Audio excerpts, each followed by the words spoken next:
3 citoyens et un banquier échouent sur une île déserte au beau milieu de l'océan. Ils s'organisent et décident de créer leur propre monnaie, qu'ils appellent euro. Le banquier fonde l'unique banque commerciale privée de l'île. Comme cette banque est nouvelle, les 3 citoyens n'ont rien sur leur compte. Ils ne peuvent pas s'échanger et se vendre ce qu'ils produisent. Ils ont bien des marchandises à se vendre, mais aucune monnaie pour les payer. Pour disposer de moyens de paiement, chaque citoyen va faire un crédit de 10 €, remboursable en 11 mois. Chaque citoyen devra rembourser 10 € de capital, plus 1 € d'intérêt. Lorsque le banquier leur accorde le crédit, il crée 10 € à partir de rien sur chaque compte. Le premier mois, la masse monétaire est de 30 €. Les citoyens disposent de monnaie pour s'échanger ce qu'ils produisent. À la fin du premier mois, les citoyens commencent à rembourser leur crédit. Le banquier prélève 1 € d'intérêt, qu'il utilise pour acheter des marchandises aux citoyens.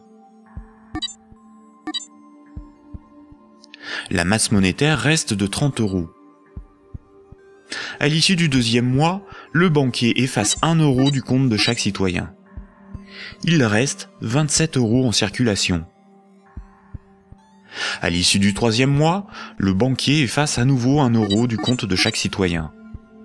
Il reste 24 € en circulation.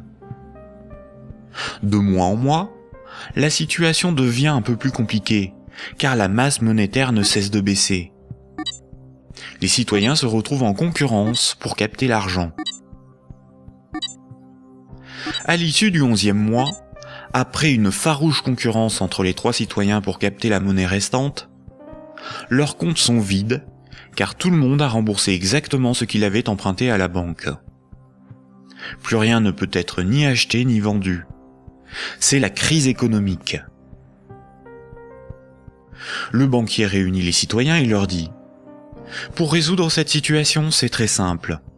Vous n'avez qu'à m'emprunter à nouveau de l'argent. » Les citoyens acceptent.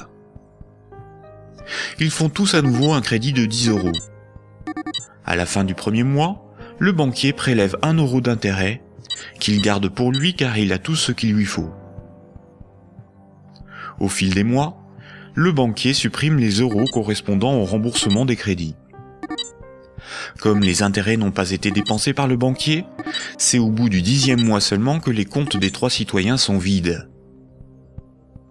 Il n'y a plus de monnaie en circulation, et pourtant il manque 3 € pour rembourser la totalité de leur crédit. Le banquier réunit les citoyens et leur dit : « Il y a une manière très simple de repousser le moment où vous serez à 0 sur vos comptes.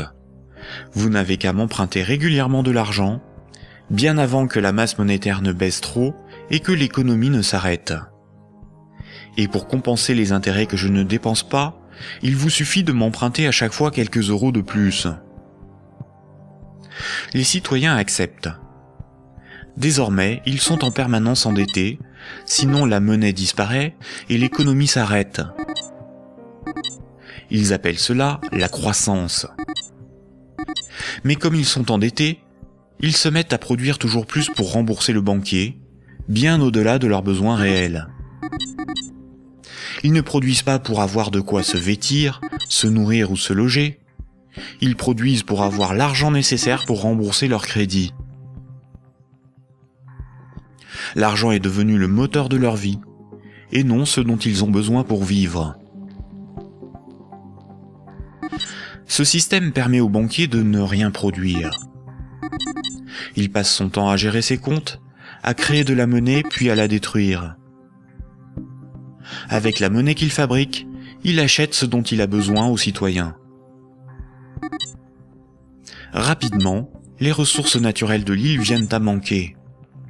Il n'y a plus de bois, plus de gibier, plus d'eau, plus de terre pour produire toujours plus. La croissance a épuisé les ressources naturelles et détruit l'environnement. Cette petite histoire met en valeur de réalités tout à fait surprenantes.